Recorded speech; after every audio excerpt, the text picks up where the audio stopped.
Hi guys. I have the pleasure to introduce myself. My name is Cayo. I'll be here for the Future Talk.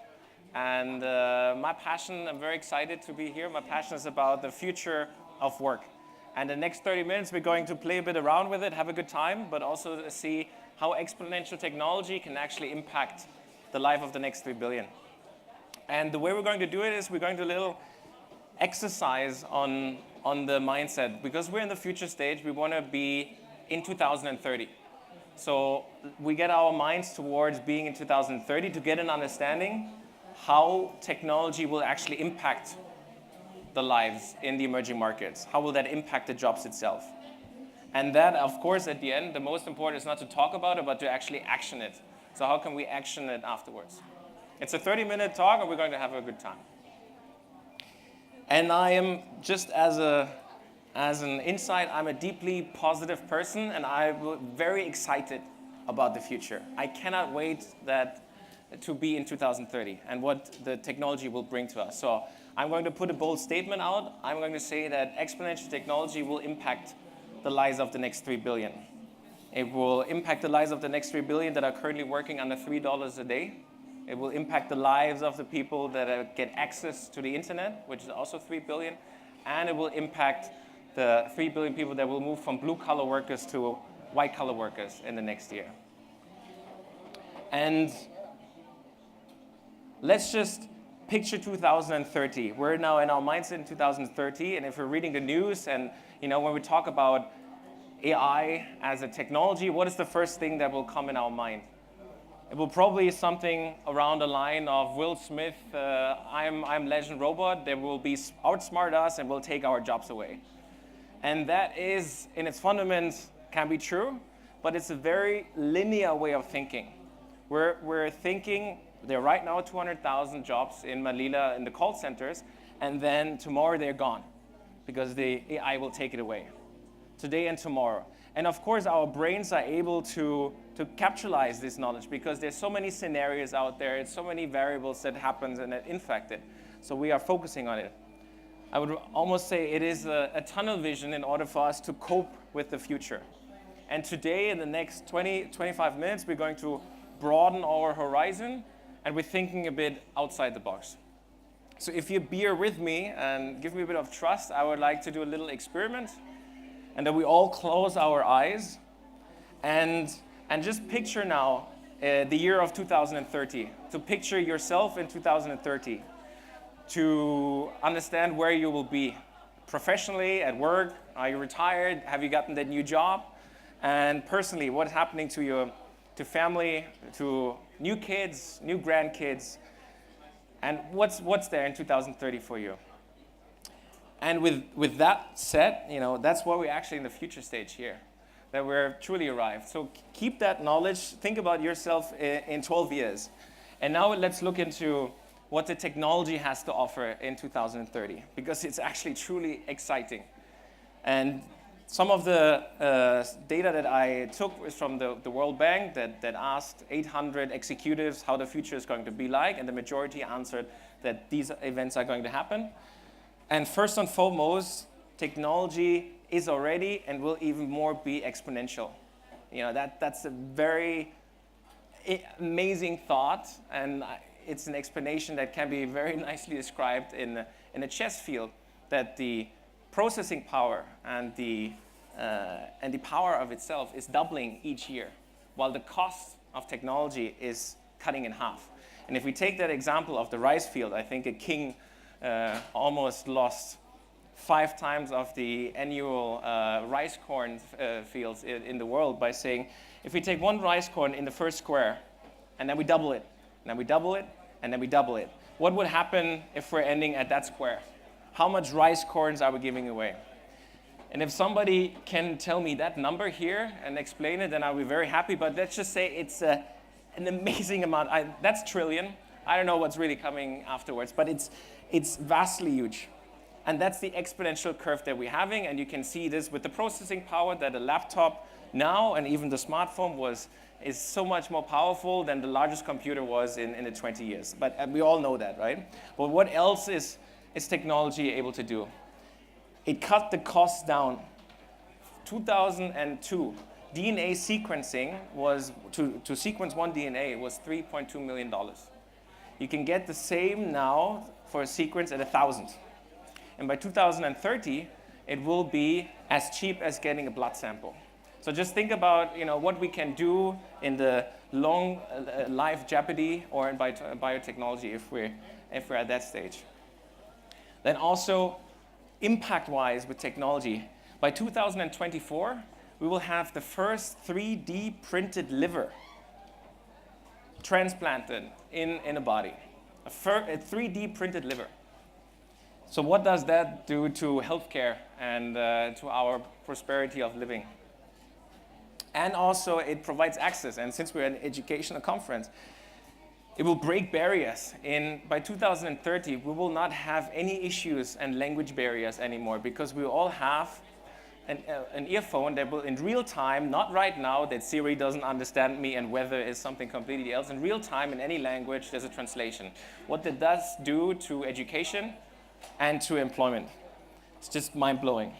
So I could go on with 3D printed cars and everything, but this is just to give an idea, technology in 2030. But since the focus in this conversation is about the emerging markets, let's see how the emerging markets will look like in 2030.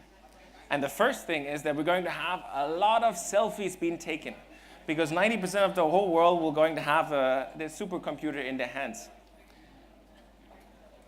And 80% of those will have access to the internet through a drone, through a balloon, through a mesh network.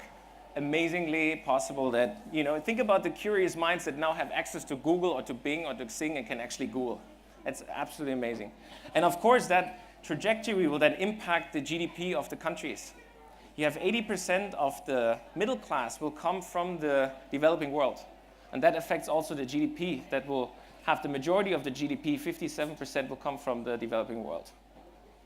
So technology, emerging markets. Let's bring those two together. How does these two work together? And I think it's the recipe of beauty if you bring those together. If you look at the market itself, what does exponential technology provide in the markets? You have markets that are vastly with billions of people. Take India. And now you bring exponential technology and plug this in. What does exponential technology do? It has the computer processing power to reach all of these people at a cost that is just decreasing 2 times per year, that provides then access through these different translation tools, through the internet, in an automated way. Those two together. And we don't need to talk about what could be in the future. We can just go back. We can just go back to the Industrial Revolution, which was the highest increase in life quality in the whole world since humanity. Because we were able to produce with not only 1 horsepower, but with 50 and with 100 horsepower with the machines. Because of that production power, we were able to get the cost down. And because we then built machines that were faster and quicker, we were able to provide access of those products at scale in an automated way to the markets in the States and in the UK.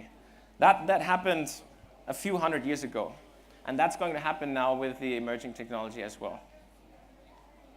And now we got an idea how it merged together, but now real life, give me some examples, Cayo. How does this actually work? And you probably have all read the World Bank gives good studies out there. How much % of the workforce is at risk through automation? And I choose the Philippines. Ethiopia has 72%. Funnily, or not funnily, but the UK, the Western market, have similar percentages at risk. It's a high amount of people that are at risk to be automated. And let's go further one down to have a concrete example. Let's take the call centers. A call center in Manila, for example. A call center is a highly repetitive task that will be automated. It's already happening. And it will be not an AI will.i.am robot, but it will all happen in the cloud or in a laptop where you get information all the time that at cost are not able that a human is to produce. And let's just use that same kind of recipe of beauty in it and just say the computer processing power of the machine learning engines will able to use such a high data set that when you call, is able to detect the right language to give you a right response. Because you just have millions of data sets in responses. At a cost that a human labor, even though it is in Philippines and it's only $3 an hour, $4 an hour, will never be able to compete. At an access that is 24 hours a day, 7 days a week, 365 days a year, not 10 people, not 100 people, but it can be 10 million people can call at the same time. And it's automated. It's just get better. So this is just what we're looking at. And I think this is beautiful, but it also, of course, frightening because what happens to the people that are living in Manila and are currently picking up that phone. But we'll look at that in a bit. So I think, in a very provocative way, AI will kill outsourcing, as we know today. It will adapt, but it will kill it. And let's look at the telephone industry a bit back in the UK. So here you have a graph of jobs as telephonists and telegraphs from 1870 till a few years back. And at peak time, this was when the telephone was introduced. And at peak time, in the UK, there were 140,000 people working as a telephonist. But I'm kicked out already? Oh, I think I'm spending too much. Yeah? Okay. So you can see a decrease as a telephonist. And I actually might be my age, but I had no clue what a telegraph operator looks like. So I Googled it. And they look something like this. And now you think our kids will look at us and say, Daddy, did actually really somebody picked up the phone in a center to give a response to a person? Because that is going to be automated. And that's happening. We're looking back at a person, like, what is he doing there with the machine? That makes no sense. It's so easy right now. It's just happening ahead, and we're, with our view, are not able to see it yet fully. And one important fact is that when you see those curves of innovation, that jobs are created for the drivers of technological change. That means jobs are following the disruption. That's a very important fact to keep in mind going through the presentation. Let's go back to the call center. So Cayo, that sounds fantastic. I love your recipe, but what's actually happened to that call center, to the 200,000 people in Manila, right? And last time I checked, in order to make AI work and to get machine learning, you need a lot of data. Who has data in this field? It's exactly these call centers. So if I can appeal to a call center or to any factory, to any producer locally, just think about how can I not wait until the car hits me. Don't be a Nokia and wait until it's too late, but rather engage with it and collaborate with the technology. So you're at the forefront. When it's happening, then you're there as well. And I think the threat is not that AI is coming and it will take off the jobs in it. It's going to happen how we're going to do it and how the current dynamics are. Because those call centers, they're mainly based because the Western world is wanting a service at cheap. So you have a person that consumes, and then there's the production or the service itself. And that is a dynamic, that is a power struggle, because the one determines the price on the other. What exponential technology does, it provides the freedom and the power for the individual or for the company itself. As we speak right now, there's a farm the farmers in the Philippines, they pick up the phone, they call a hotline, which is, through machine learning, an algorithm there that in the local language tells them, how can I help you? And then the farmer says, I have some issue with the crop, I don't know what to do. And it gives a response that this is this particular type of crop. And that's through the association of the farmers market in the Philippines right now. So that just doesn't mean that we're going to innovate and automate and it's happening in the States or in the UK. It's happening also because of the accessibility, the cost reduction, and the power in the markets, in the emerging markets. So that is an opportunity for the emerging markets to dive into. And then you think, okay, what's actually happening with the individuals itself? You have the company, okay, I can partner up, but the individual itself. And while outsourcing itself is going to drift. I'm a big fan and believer of the online freelancing market. I'm going to talk a bit about that later, but just think about that 500,000 jobs are being posted each week on Upwork, on freelancer.com. These are the largest freelancing portals. And anybody in the whole world can get those jobs, regardless of their age and their sex and their gender. That's how my company in the last 4 years were operating. And this just provides just a beautiful opportunity for the people. Then you say, okay, the people that are currently working in these markets as a call center, they have contact to the Americans, they speak the language, that might be easy for them. But what about the people that are really low skilled? You know, well, what's happening with them? And honestly speaking, that's a tough nut to crack. It's very difficult. And I have not an answer for that, but I have a belief that, of course, education is the base and the fundament and the core for that. And that's why we're all here. And when we have started CodersTrust, we thought, okay, I want that my students are getting employed online. That's the whole goal. I'm actually not really that passionate about education, because I just see education as a mean to get a job for these people. Because the times of sitting in Boston at a tea party and talking about enlightenment, that is beautiful, but it doesn't give the people in the emerging markets the hard currency that they need in order to feed a family. So with that mindset, we said, okay, what do we need to teach? And then we came across that nobody actually wanted to learn with us, because there were opportunity costs. In Bangladesh, you rather earn $5 on the market, so why should I spend $5 learning if I can have $5 right now here? So that's why we then said we need to finance them. I don't want that my students are paying for the education. I want to pay my students. So that last 4 years, we trained 40,000, we financed, enabled, and trained 40,000 students, mostly in Bangladesh, and created the largest online workforce. And with that traction, the World Bank and the Rockefeller and the United Nations and the World Food Program, they said that's actually a great investment, because you're investing in human capital. It was literally, I'm not sure if I can say that, but one of these institutions, they had the decision to say, shall we build a factory in Bangladesh for 200 women to sew, which is going to be disrupted in the next 10 years, because the garment industry is just by price you compete, and it will move to Vietnam, which it has been doing the last 10 years. So how is that sustainability aspect? And you always will earn at the same price of a sewer, or they're going to invest in the students, where there is a direct increase in earnings through the potential of learning. And I come back to jobs are created for the drivers of the technological change.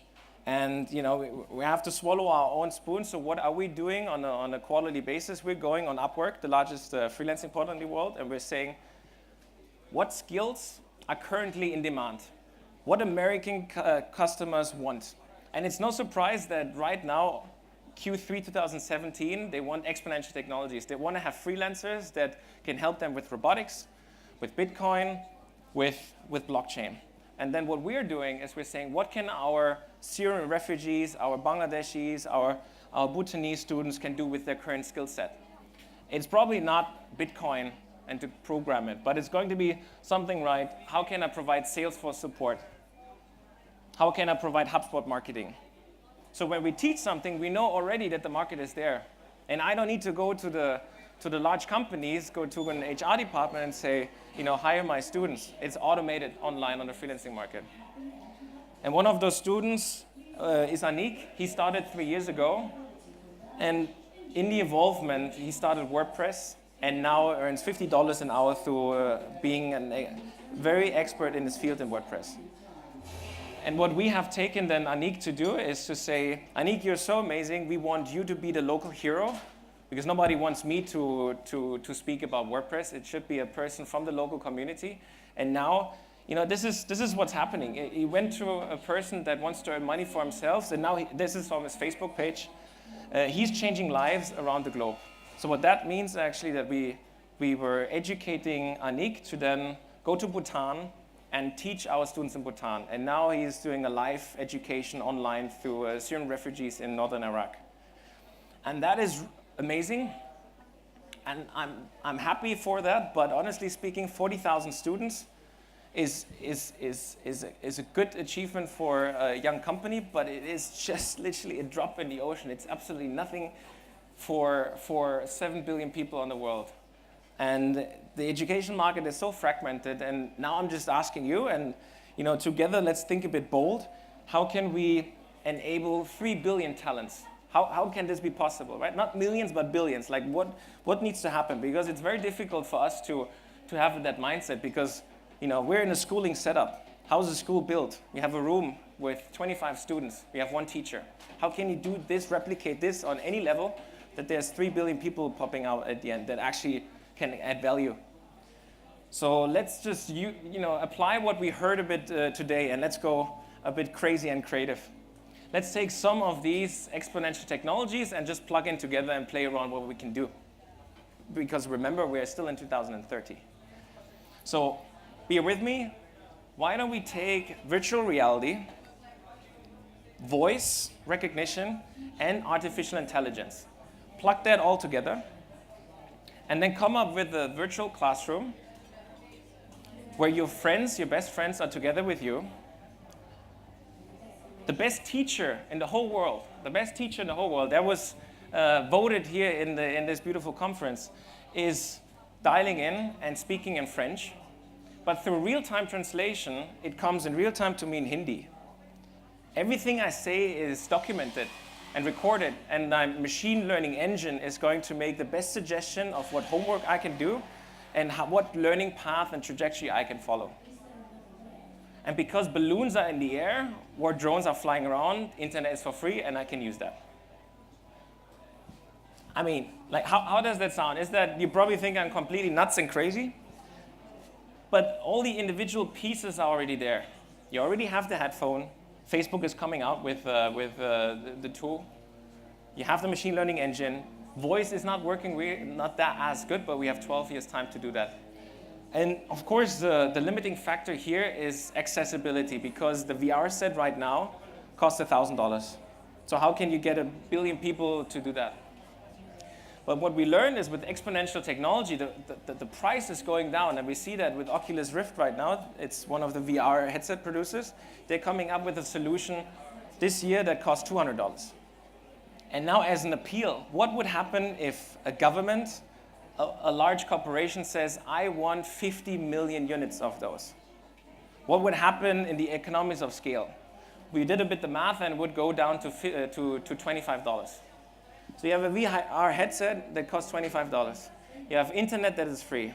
The best teacher's already there. You can bring that together. And then you let innovation drive with how can that best learn together? Is the peer group 5 people? You let that innovation flow. But the fundament is there to be able to reach those 3 billion people and to actually make an impact. And not unfortunately, also beautifully, it's always financing is involved in that. So this is by no means can add a true impact to the people on a social level, but it's also a beautiful investment. And I've now set up my impact fund called 3B. And of course, that is one question that the LPs are asking me. So how is this working? How can you actually make a return? And one of the portfolios companies that we're supporting, it's in the agriculture business, hence also the examples in agriculture. But it's a Ukrainian company that flies a drone over in a field, and with the camera is able to scan the crop and is able to tell if that crop has pesticides or not, if that crop is dry or needs some more water, and with that is able to increase the yield automatically at scale. And that is driving revenue, and that's a good business. So for all of the investors on the highest level, for all the corporates, it's not only impact and philanthropy, these are great investment opportunities as well. And if we are not able to drive capital in there, and if we're always going to the CSR department, then this is not going to work. That's what that was the true ambition of CodersTrust. I did not, honestly speaking, going to the World Bank is fantastic. But if we're not able to convince a private equity fund to put 100 million into the students, and they can repay their earnings for the future earning, and it's a co-investment, then it's never going to work. Then we're never going to get 3 billion people. So that mindset is actually very important. So to recap, what have we learned? Exponential technology is and will even further disrupt the work. That's a full stop. and the jobs are following that disruption. It is not a one-on-one. It is not just, like we don't have a call center and then we work, the same amount of people work in AI, but the work itself, the type of work will change. And it's important to know, and especially in the emerging markets, that we have the power. It's not only because everybody knows now that in blockchain you can put in your identity, and with Bitcoin we don't need a middleman. It really puts the power in the people to use these tools to make a lasting impact. And the last part of course, the fundament on it is the education. And that is not only for the people that we don't want to leave behind on the low skill level, but it's also for us, that we are using these future technologies as a tool to learn, because they are coming. And if we're not doing it, if we're not in the forefront because we're in education, then it's going to be a difficult journey. And you might have seen I'm smiling very much, and this is truly what I'm passionate about, and it's a rather optimistic view. And I'm well aware that where there's light, there's always shadow. All right? So I think one example is, if you have not seen it yet, please have a look at it. Black Mirror, Netflix. You don't want to watch this with your family on a Friday night as a beautiful relaxation, but what these guys in the UK do, they are projecting a future that is very close. It can be 2030, and then they say, what can go wrong with the drones? What can go wrong with social media? And it's pretty alarming, especially when I see that in 2020, China is putting in a social credit score, and who's doing that nationwide, and who's doing that scoring, and how will that affect the people? So I think that is to be aware of. But at the end of the day, it is the optimistic side, and rather the criticism on the constructive side, but it is a full spectrum. And what is better than that, it is not to focus on yourself and just look at the 200,000 people and then that they're gone. It is an active engagement and discussion that we are going to have in the next years. And I think at the end of the day, what can we all do in this room? Let's start with the small wins. We don't need to, if we tackle the 3 billion, it's going to be a tough journey. But like the small wins, like try out a virtual reality camera here. And please don't shoot zombies and think, this is the way to do it. Think about it as, can I use this that my kids in India, who have never had a smartphone in their hand, are not amazed by a cartoonic view of the world? And get an Alexa. If she's annoying, get it back. But just like that conversation to have with the computer and how that affects you, that will bring a bit more understanding of what technology can do. And then the likelihood that we are going to take action towards it will increase. And what can we do for that? It is simply to, I'm very happy to be on the stage. Maybe we can get 1 or 2 believers in here. But it's also, how can be this brought back into a classroom? Right? Could we get a 3D printing machine in the classroom and then the kids are just playing around with this, or the VR headset? And I think it's the engagement of the whole community to have that action required. And when I moved to Bangladesh 4 years ago, I felt very alone. I felt, to preach something that is, I truly believe is good, but the parents of my students, they said, Sazad is not learning online. He has to go to this university and get that degree. And then Sazad is not being a freelancer and working from home. He's going to work for the government. And alone, we spent a lot of money, a lot of time, a lot of tears in order to convince people. And that was just by grassroots, by the first guy actually picking out $100 on the ATM and then being amazed and telling them their friends. And now there are 400,000 people on Facebook in our group, but it was so difficult. So alone is not going to happen, right? So how can we build that together to get the momentum for ourselves, but also for the next 3 billion people? Thank you very much. And any question, any comments? More than happy. Yeah, there's the microphone. Great, thank you. Rebecca Winthrop, I am working on questions around leapfrogging in education, and one of the things we've been studying education innovations around the world, looking at innovations in over 150 countries, but one of the things we're finding is just like the last point you said, that you might have really innovative teachers or even ministries of education or companies or people like yourselves, but they run into parent pushback often. Could you talk a little bit about what exactly was the parental pushback? What were they worried about, and what did you do exactly? Yeah. It depends on country by country. I'm not sure how I can go into it. Let's just say we were in 15 countries around, and in one country we had a joint venture with the government. And I was super happy, and I thought, this is amazing, we're going to have the government. And then when we advocated and advertised to the people were just saying, we don't trust the government at all. Then we say, okay, the next country that I'm going into, we're having a joint venture with the most popular company. Then we went there and we actually made it happen. The joint venture took a lot of time, effort, and resources. And then the government shut us down because that was the competitor. So it's, yeah, I don't know. The one part is then we went to the next country and I said, it's not going to be me, because if a white person goes there, I lived in Bangladesh, but I did not understand them. Like, truly, how can I? We went to the slum and I was there for one day and then I went out again. So the whole part was then, let's find the partners on the route, and then we burn a lot of bridges there as well. From 10 partners that we started, one is a good one. So I think it's about how can we beforehand know the information when we go in a country, because I thought if you go to Bangladesh, at least in West Bengal, in India, it's a similar thing. It's a complete different thing. And it was a country 70 years back. If you go to Kosovo and then Albania, it's a very big clash. So I think there's a getting access as a foreign company, getting very tied with finding previously out, using the data and the network to find out who are the good people in the local community, because this is also an exponential growth if you have a good partner on the ground, or a slightly negative one. Yeah.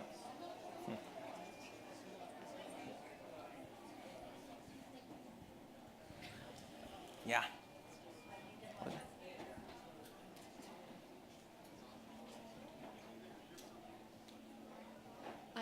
I am from Ukraine. It's very interesting for me. Yes, thank Perfect. you for the example from my country. But it's very interesting for me. What will be the most required, the most important skills in 2030? What do you think? What are your predictions to this point? Thank you. So every quarter, Upwork is coming out with new skills. And we're looking at this every quarter, a bit afterwards, and then we adjust the curriculum. And the lifespan of these skills is so short term. The top 20 list changes and changes and changes, and these are the technological skills. And there you see the rapid growth of technology. So it's important that each of our courses will have the technology aspect, but the more important skills are the soft skills that we're teaching and the freelancing skills with that. Because if you think about, now you're a Ukrainian, and you have never been outside Ukraine. Your English is a bit difficult. And now you have an American client, a German client, and a Japanese client. It's a total different story how to present yourself with a lot of confidence and say, hey, Jack, to the American, and you need to say, dear Hide-san, to the Japanese. And how would they ever know about this?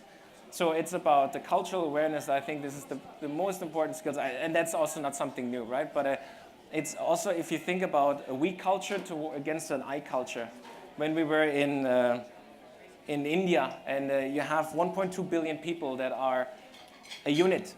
And now just say, I am better than the other, and I stand up and saying, I'm the best, is very difficult for them. So that was also a thing, just to stand up. Like when we were in classes, it's just to literally be able to stand up and say a few words. You will see how people shake, but how are you able then to actually get into the online workforce if you're not able to do that? So I think it's the soft skills and it's a personal development angle. Yeah. Which also, it's the exciting part, because if the jobs are getting outsourced and automated, what is left is the creativity, is the critical thinking of it. Yeah. Hey, I have two questions actually. How can a teacher's job can be automatized, and better still, how can a teacher's job can't survive work automatization? Thank you. I think the current framework of a teacher, where a person, and this is, I'm talking about the 99% of the universities. I'm not talking about the 1% of the Ivy Leagues and the really good that use technology. It is the 99%, where one teacher holds the knowledge and gives that in his or her view to the people around in a one-way stream, that classifies the 25 student as one unit that will be punched through. And I think there will always be a teacher, and it might be called a facilitator or a mentor. But you know what, I mean, one example that was blowing my mind, and that was 5 years ago. I was in a state in India, and I met a school teacher that was there from a travel in Delhi, and he is recording his classes in Delhi and is broadcasting out to 200,000 students and teaching math. 200,000 students online. The schools, they had an internet set for that. And that's just amazing. If you think about, you could get a person that charges $50,000 for an hour. If you have 200,000 students, it's just that the marginal cost is so decreasingly low. And then you might think, okay, that means, how is the student able to learn for that, right? But then think about, you get the person with the knowledge and the wisdom and being the best in his class to broadcast out. And then you have facilitators who might have been former students, who know the context and are able to, on a local level, interactively engage with the students. That's what's happening right now with Anik. He sits in Bangladesh. He broadcasts out live in the refugee camp in the north of Iraq. And we have a facilitator that speaks locally then if there's questions or anything. So I think it will be disrupted, but there will always be the person that is providing guidance at the end. Yeah. This is exponential technology happening right there. Just, Hello. Hi, sir. Okay, yeah, I was listening to the panel earlier about the future of arts and humanities, say in 2030 in the education system. And really, I just wanted to know your thoughts on where you see sort of arts and humanities being taught alongside your programs, or if at all. We certainly see in the aspects of humanity. I think that's what we have seen. You know, when we first get our students in, their focus is really on getting the 200 likes on Facebook because they made a picture that they're now a student at CodersTrust, then they made a picture that they earned $5, and then are becoming successful, then they bought the new phone, the new laptop, and that's a progression in the Maslow pyramid until they reach a point where they say, wait a minute, now I got these things and I'm very up the curve in my local environment, so I don't really need to make another picture of my Facebook profile. What can I do now? And then we see that they don't need to be mentors. I mean, we hire 80% of our students, or our mentors are former students. But we see that there's a large interaction with students that are at the top of the percentile of the batch, helping current students and helping old students with no incentive, nothing, right? It's just about the help of, and this is where the we culture comes in really nicely. I think the humanitarian aspect on that aspect is definitely, we can see that too. Yeah. Yeah.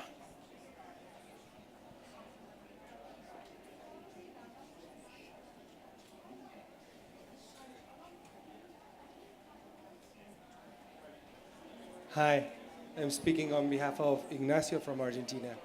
And the question is we wanted to know your thoughts on this world that you're describing just produces more wealth, but wealth that is distributed among the haves and increasing the gap with the non-haves. So how do you envision that the capitalism will solve this challenge in redistributing wealth? That's one question, and it's two-folded. And the other is, how do you envision that people will spend their free time? Because there will be much more free time than nowadays if all this automation takes place. I think the first question, that's a big one.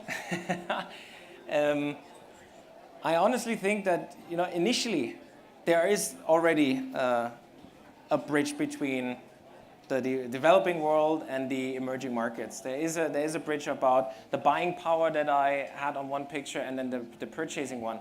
And I think that the first step is, you know, you cannot expect that in Bangladesh, in India, you just have a VR set and then suddenly you have a local ecosystem where the entrepreneurial mindset that this is flourishing. It's not happening. So that's why I started the fund, actually, because the whole initiative of that fund is to to invest in exponential technology that comes from the developing world and bring that to the emerging markets. That's the first bridge. I think the first part is to build the bridge. And then to get locally, and that's with foreign capital, that's with foreign investment, and that might be purely, on an ROI basis on the financial terms. But that's good. Let it be. But then what it does, it gets that farmer on a phone to speak with a robot. It gets that local person to produce a car manufacturing part in a 3D printer.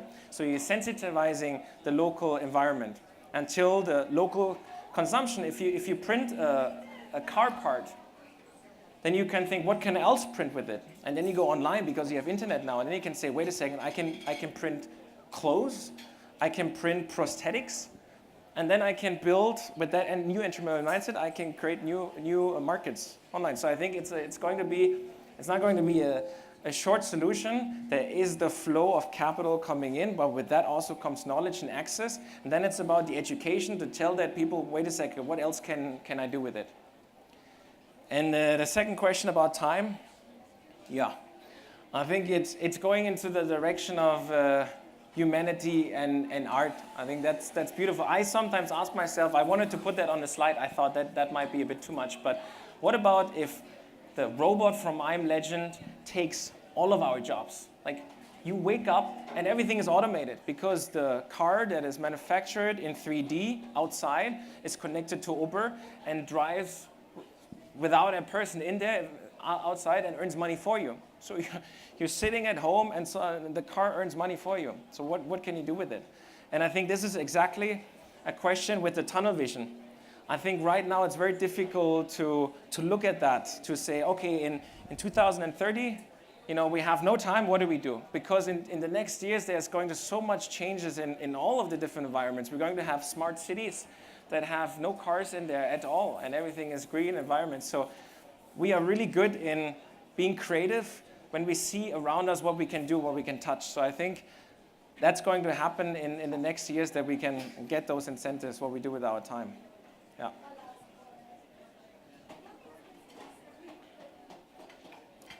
I think we're good. We're over. Any other question? It was a pleasure. Thank you.